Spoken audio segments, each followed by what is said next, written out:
You don't have to hit the ball an extremely long way and be one of the big hitters in order to play some really good golf. It does, however, help when you can add 10, 15, maybe 20 yards, and not just off the tee, even with your irons.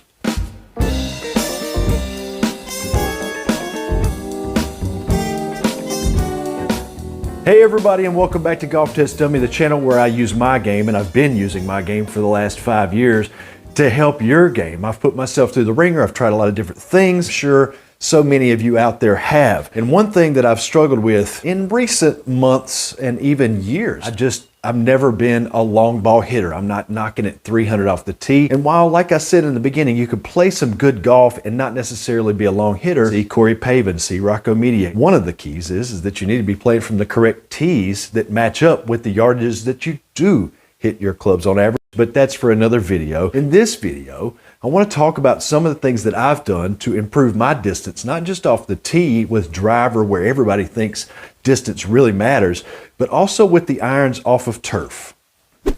So just to kind of give you an idea of what my yardages were, probably most of last year I struggled to get a 7-iron to carry much further than 155. And I didn't understand it because I'd hit the ball much further than that just the year before. So it wasn't like I was much younger. I didn't lose a ton of speed over the course of a year, even though I did have an injury. 155 with a 7-iron is actually a little bit above average. If you look up the average distances for amateur golfers, average male golfers, whatever, who are not at pro levels and not at elite levels, honestly, it wasn't that bad. However, I just felt like with my ability, my height, the fact that I've been playing the game for quite a while and knowing the things that I know, I just felt like I was really underperforming in the distance category, and my driver was usually carrying about 225, which is maybe slightly above average for average amateur male golfers.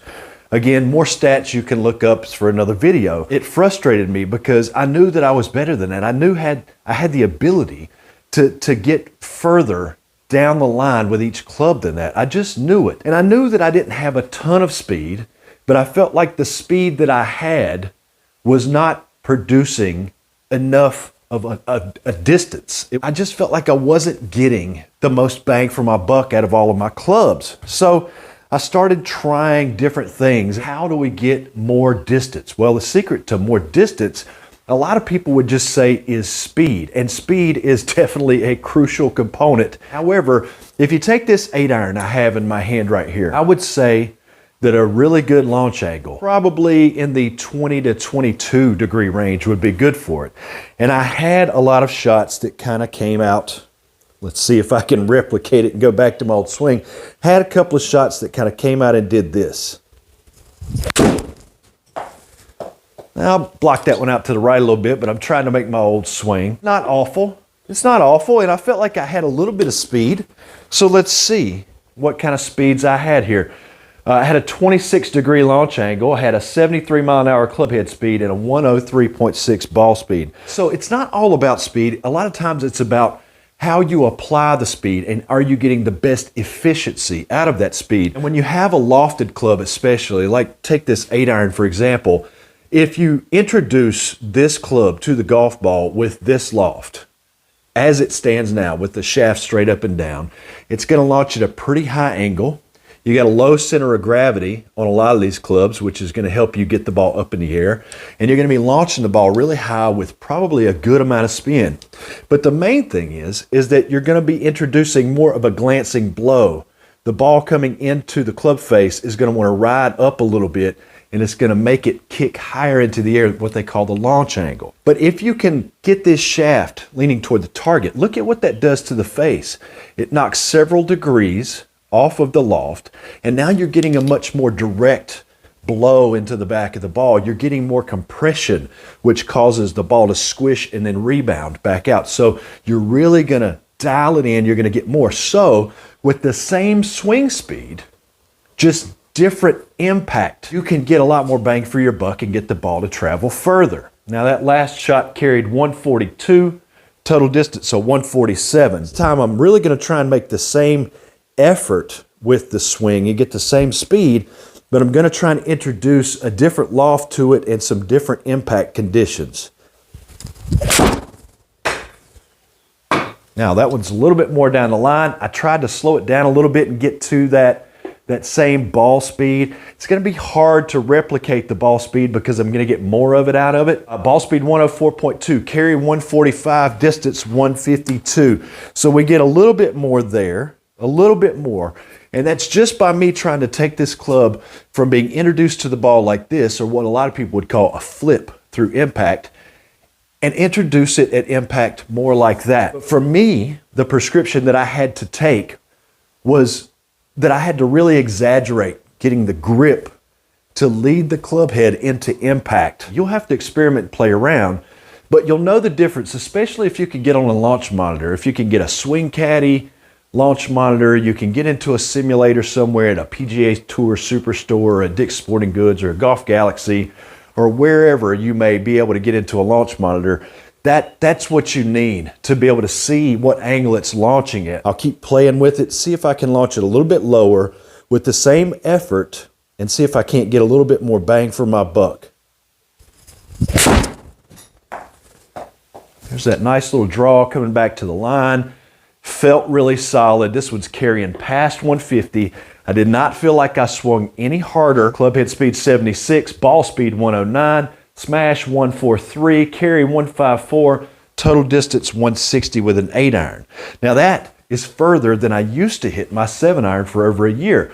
The launch angle was still at 24.4, so if I wanted to get more distance out of it, I would still need to get it to launch even lower than that. Now, it doesn't just work with irons off the turf, it works all the way up through your hybrids and your long irons off the turf. If you still play long irons, I do not, because I don't have a ton of speed. But again, it's the same principle. What you're really trying to do, you're not trying to necessarily increase your swing speed, which you can over time. There's drills, there's tools, there's workouts, there's swing trainers, and all of these things to help you increase your actual swing speed. And I got no problem with that. But what I want to do here is try and help you to get a better efficiency with the speed that you have, simply by letting the grip lead the club head into impact to create a much better launch angle. Now these hybrids that they make nowadays in the last 10, 15, 20 years, they are going to help the ball to get up in the air. No problem. You don't have to help it. It will get the ball in the air. And I think you'd be very surprised if you tried to hit a low stinger shot with this hybrid that just barely got off the ground. If you tried to de-loft this club that much, I think you'd be really shocked at the height that you still get out of this club. We're going to try to show you one here. This is my 4 hybrid. It used to go out to about 185, 190 total before I started making my changes. So let's see where I am now just with these small changes that I've made. It's a nice draw. Started kind of down the right center, moving back over to the left. This was going to carry 200 yards and then roll out to a total distance of 210. Same club head speed I had. Same club head speed that I had before I started making changes. Now it's just a much more efficient use of the speed that I already have in my body with very few changes. I'm not thinking about what to do with my body. I'm not thinking about body parts. All I'm thinking about is how this club is coming into impact. Thinking about the club only. What do I want the club to do?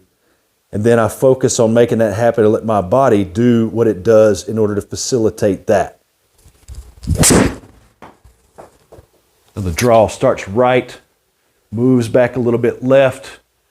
Look at that, they're all on top of each other. This one fell just a little bit shorter, but still far beyond what I used to get out of this club. This is what I'm talking about. Let's take what we have existing and try and make the best of it. If you go to your pantry in your kitchen today and you want to make spaghetti bolognese, but you don't have any of the ingredients to make it, go with what you got in the pantry. If you have a good short game, but it's very simple, use that, leverage it, get the most you can out of it.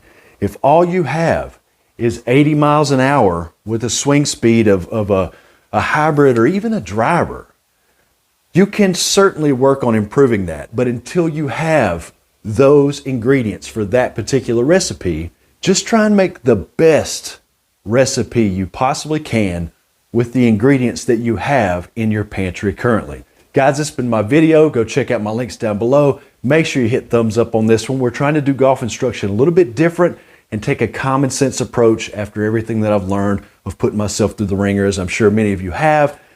Thanks so much for the support, and I'll see you next week.